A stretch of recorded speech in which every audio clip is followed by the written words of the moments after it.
On May 12, 1994, 46-year-old Bert Mann was slain at his home at 2510 Stargrass Circle in South Austin, Texas. When he came home from work, there was a burglar inside his home. The burglar then stabbed Bert multiple times in the foyer of the home. He succumbed to his injuries in the entryway. He was later found there by his wife. In 1994, Austin Police Department, Lieutenant David Parkinson called the case unusual. He said in most property crimes, the offender would normally flee the scene. They would not become involved in any kind of confrontation with the homeowner. Shortly after the crime happened, news crews spoke to Bert's neighbors. Neighbor Kathy Torrey said, "It was the time of day when children could have been coming home from school. Definitely people coming home from work. There was just a lot of risk with being in a house at that time. It does make it scary." The police believed that the suspect had escaped out of the back door of Bert's house and into the woods behind the home. Bert's perpetrator was injured as he left the home, leaving blood inside for the detectives to collect. But unfortunately, due to a lack of advanced forensic technologies, the case went cold. In 2005, after Austin Police Department's cold case unit was established, the detectives discovered that there was DNA in evidence in connection with this case. The DNA was sent off to the Texas Department of Public Safety, DPS, to have an original DNA profile completed. That profile was then uploaded to CODIS. It did not turn up a match. In March 2023, the single-source DNA from the case was sent to Bode Technology. Nearly 30 years had passed since the case began. Sergeant Rodriguez said more than 20 detectives worked to solve the case. More than 40 people were looked at as possible suspects. 3 months later, the company returned results to the Austin Police Department, identifying a possible suspect. The suspect was Kenneth Wayne Robbins. He was 22 years old at the time of the crime. The detectives worked over the next couple of months to establish whether Robbins was in Austin at the time of Bert's slaying. Detectives learned that he was living in Lubbock, Texas. He worked as a long-haul truck driver. Detectives tried to work with the Texas Rangers and the DPS Criminal Investigations Division to collect DNA from Robbins. The attempts were unsuccessful, so an Austin Police Department detective wrote a search warrant for Robbins and drove to Lubbock. On September 8, 2023, detectives found Robbins at his work. They served the search warrant and took a sample of his DNA. Robbins refused to speak with the detectives. A few days later, on September 13th, the Austin Police Department was contacted by the owners of the trucking company Robbins worked for. They said their truck was parked at a truck stop in Weatherford, Texas. They said the truck has not moved for a suspicious amount of time. They contacted Weatherford police to do a welfare check. They found Robbins lifeless in his truck. An autopsy later revealed he took his own life. Sergeant Rodriguez said Robbins lived in Austin at the time of Bert's slaying, and he is believed to be the person responsible for his demise. Austin Police Department had written a capital slaying warrant for Robbins. They intended to arrest him and bring him back to Travis County to answer to the charges in the court system. On February 8, 2024, the Austin Police Department classified the cold case as closed. Sergeant Rodriguez said, "Mr. Mann is survived by his wife and his sister, and they are happy enough to have an answer as to the who. I do not know that they will ever have an answer as to the why, and I do not know, quite honestly, if any of those answers would ever be sufficient for their grief." Rodriguez said while DNA is an important tool in investigators' toolboxes, it is not quite an answer. Cases like this still need hard work on behalf of detectives in order to be solved. Kathy May, Bert's younger sister, said it has been emotional hearing the news almost 30 years later. She said she felt like she could walk past Robbins on the street and not even know it. She continued saying that they do not have that big question hanging over their hearts. She had really kind of given up hope that it would happen. She is very grateful that it did. Kathy added that even though her family can begin healing, she feels deep sadness for Robbins' family after finding out the news all these years later. She said, "They stay on my mind all the time because because I cannot imagine learning this after nearly 30 years within your son, husband, and father's background.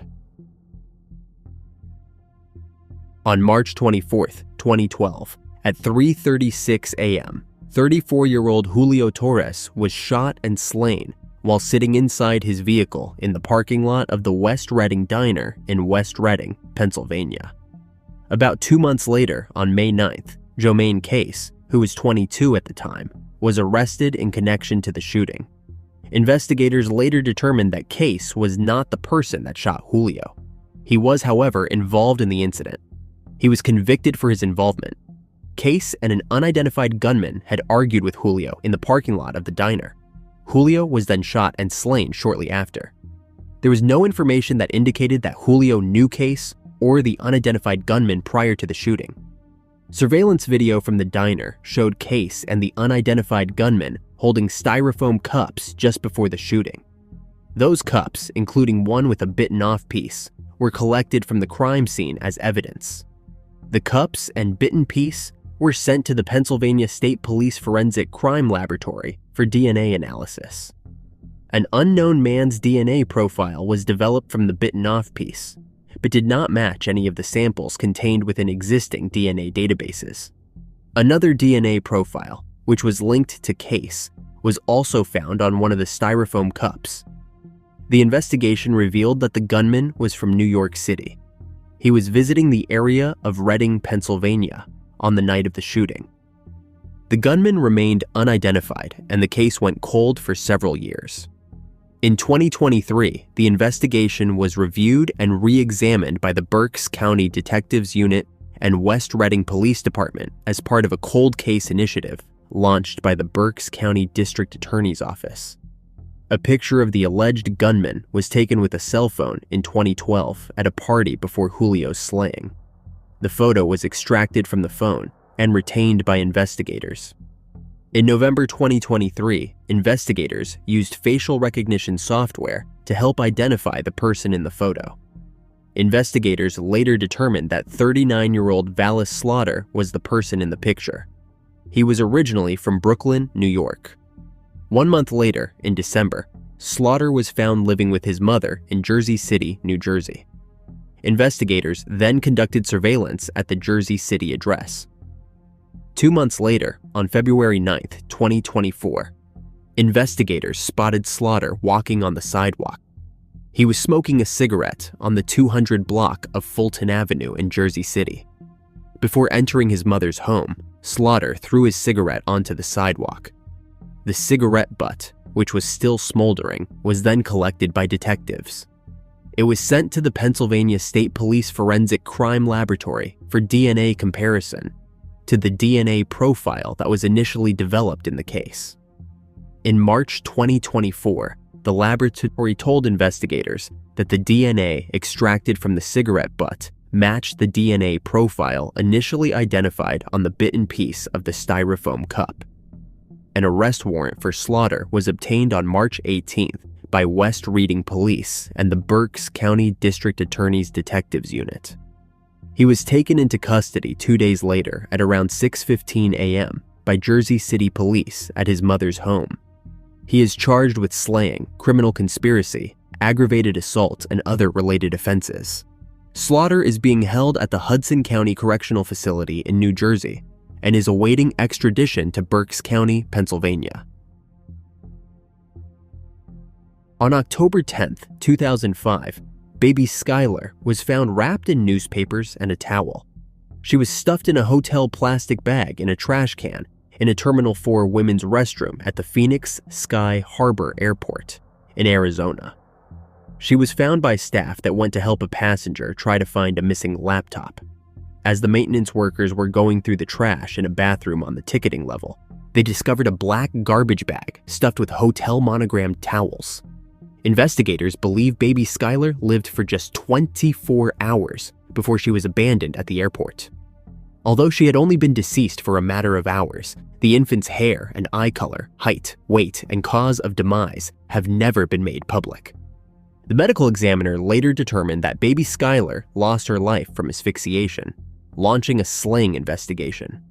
Troy Hillman, a retired cold case detective with the Phoenix Police Department who worked on the case for years, described the discovery as divine intervention.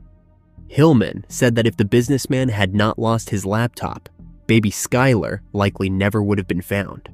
The investigators searched 3 local hotels for guest lists and surveillance. The trail went cold, and they were unable to trace the baby's mother. They suspected the woman had boarded a plane and fled the state after leaving the deceased newborn behind. Hillman said, "She just literally was welcomed into the world only to be slain. It was just horrific." For years, detectives worked the case. Hillman's team joined forces with Parabon Nanolabs in 2017 to create a composite image of what the mother may look like based on DNA collected from the baby.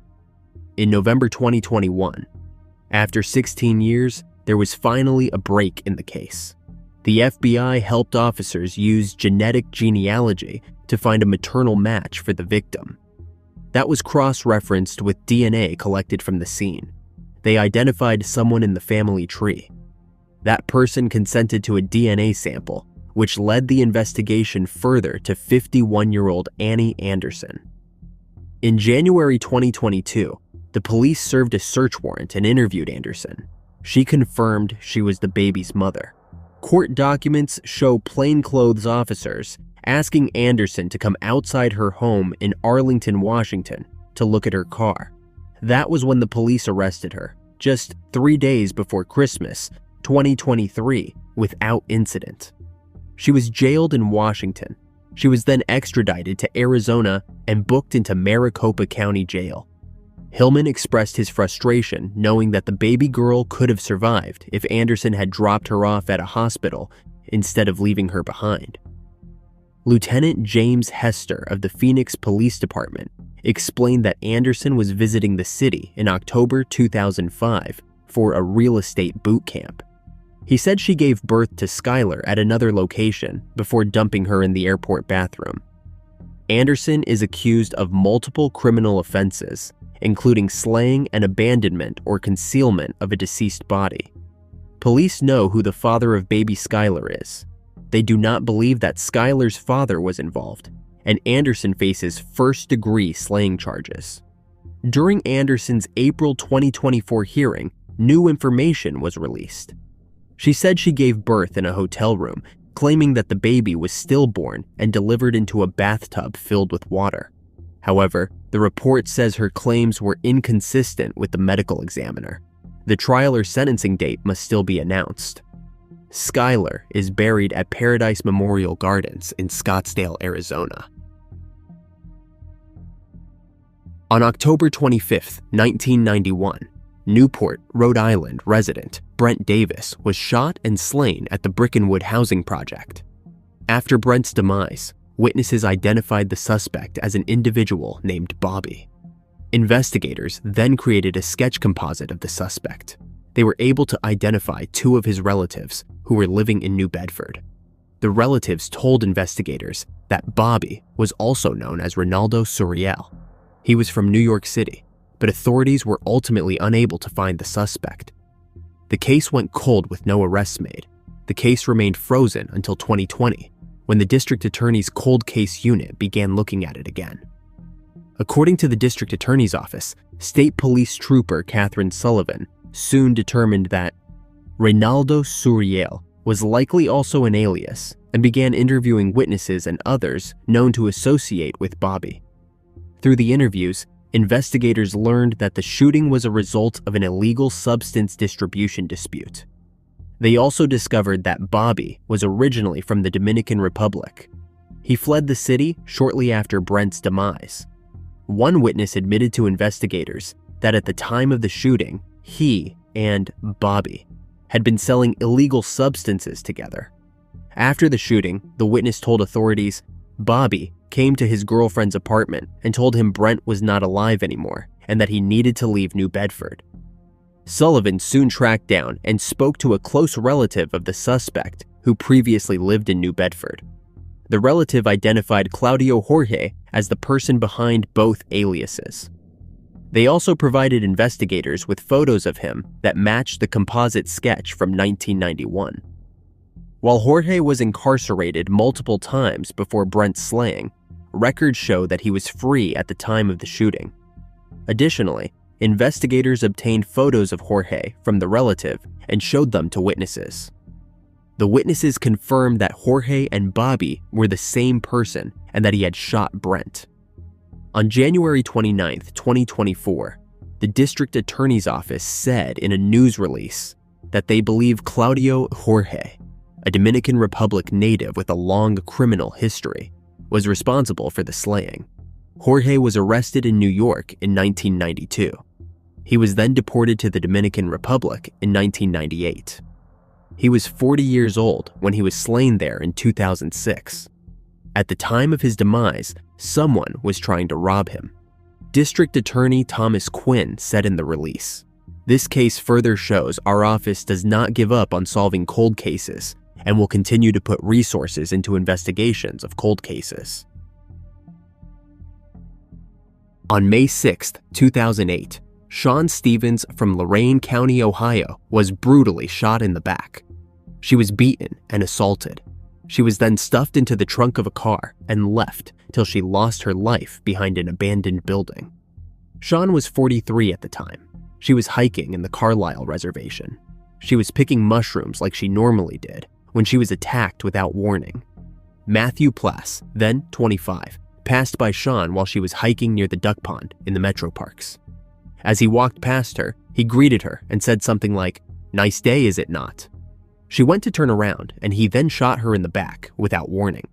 He then beat her, attempted to rob her, and assaulted her. Then he put her in the trunk of his car after he believed she was no longer alive.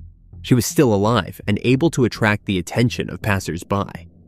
As they called police, Plass drove off at high speed.